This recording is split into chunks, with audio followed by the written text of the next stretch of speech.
within the framework of a legal system. Now that liberalism, I think, is now weak. Some can even actually be a conservative and accept this definition of liberalism. That liberalism, I think, is very weak, and it has been taken over by what a particular analyst, who by the way is extremely left-wing, Chantal Mouffe, talks about the liberal consensus, which has marginalized both the centre-right and the left. The new liberalism of the last 15, 20 years, the third row liberalism that Anthony Gibbons already defined back in the 90s, in a way says there is only one democracy, the one that we say is democracy. It's a monopoly claim on democracy. Now this is interesting, because if you think about it, it wasn't all that long ago that there was such a thing as social democracy. We don't hear about it very much now. Christian democracy, conservatism, all sorts of other definitions or approaches to democracy. Liberal democracy seems to me to enjoy not a monopoly status, but certainly a hegemonic status. And the conversation that existed between these different approaches to democracy is very weak now. I certainly see this in the European Parliament, which is a very peculiar organisation where there's a very strong left wing across the spectrum, which is not reproduced in any national parliament. The consequence of which is that the centre-right, EPP, to which I belong, in the name of which this conference is organised, is consistently outvoted on a fairly wide range of issues. I see this as much more far-reaching in this Parliament than the 2004-2009 Parliament. That's another issue. And it seems to me that this monopoly bid by liberalism, which is, by the way, both a market liberalism and a social liberalism, is also excluding sections of the population. In other words, excluding a form of political exclusion, which is, of course, taking its revenge through the rise of populism and extremism that I've already talked about. Some governments are responding to this. I was fascinated, the Dutch government announced in the summer, I think there were 54 areas where there will be no further integration. Very interesting. The Dutch, the Netherlands, terribly democratic, founding member of the European Union. When I first started to go to the Netherlands in the 1960s, it was one of the most pro-European countries you could imagine. It isn't anymore. There has been a major shift. The French don't really like what's going on in Brussels. And to some extent, French politics is reflecting this. And you can see parallel developments in plenty of other countries. In the EU 15, by the way, not in the new member states, which is, I'm sorry, you know, what is it, 9.5 years on, we're still new member states. One of my colleagues, EPP colleagues, said, a pair of shoes is not new after 9.5 years. But clearly a member state is. But then maybe there is a difference between a pair of shoes and a member state. But is this something, this says something that we're sort of accepted that are we really fully equal? If, as long as we are new member states, are we fully equal to the old member states? I raise this as a question, but certainly my experience is that we don't have the same weight, it seems to me. Partly that's to do with size. With the exception of Poland, we're all medium to small states. And, well, they sort of listen to us, but I'm not sure that they take us quite as seriously as themselves. One of the projects I've been involved in is trying to unite the history of Europe.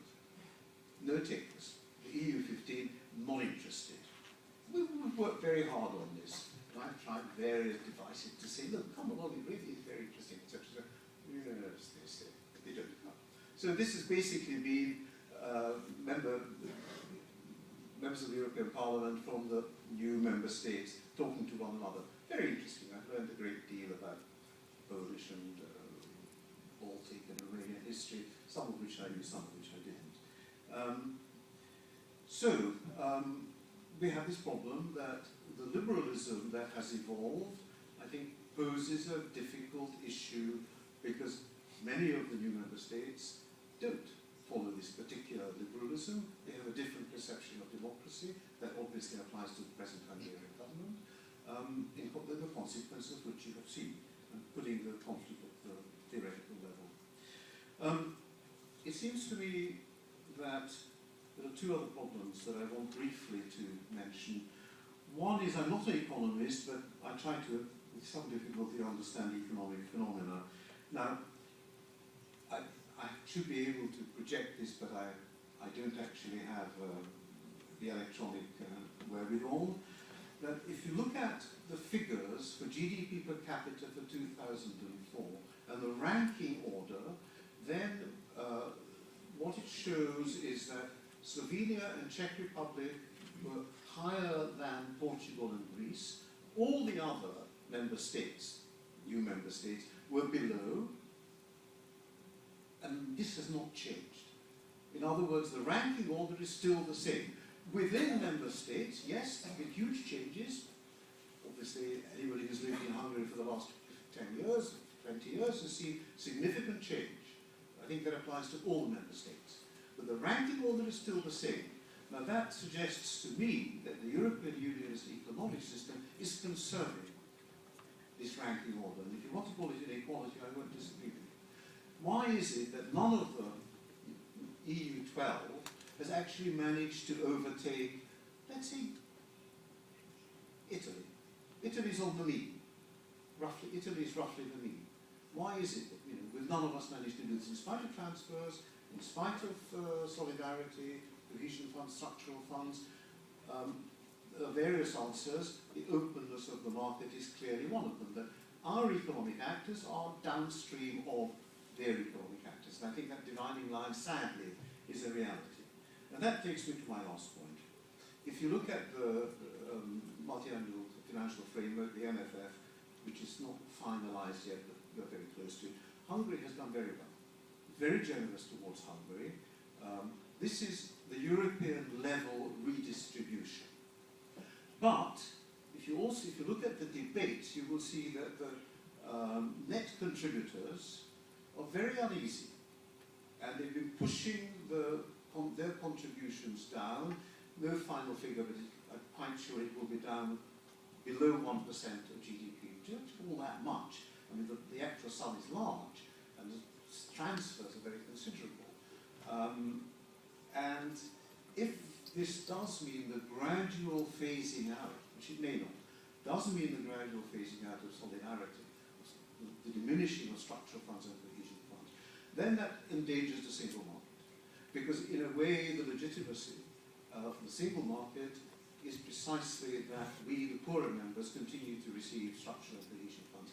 There is a relationship there, which I think is not explicit, it's not clear in the minds of the net contributors, and certainly not in the minds of the public opinion of the net contributors. In other words, what I'm saying is that the solidarity that was there in the early years, that Europe was about a certain equality of status, of being open to one another, I think that's very weak now. It hasn't disappeared completely, but it's almost certainly felt much more strongly outside Europe than in Europe, which is in itself a very interesting question. I'll stop here. Thank you very much for your attention. And now I want to move to my next contributor, which I think is you, Nick. Nick Thorpe will tell you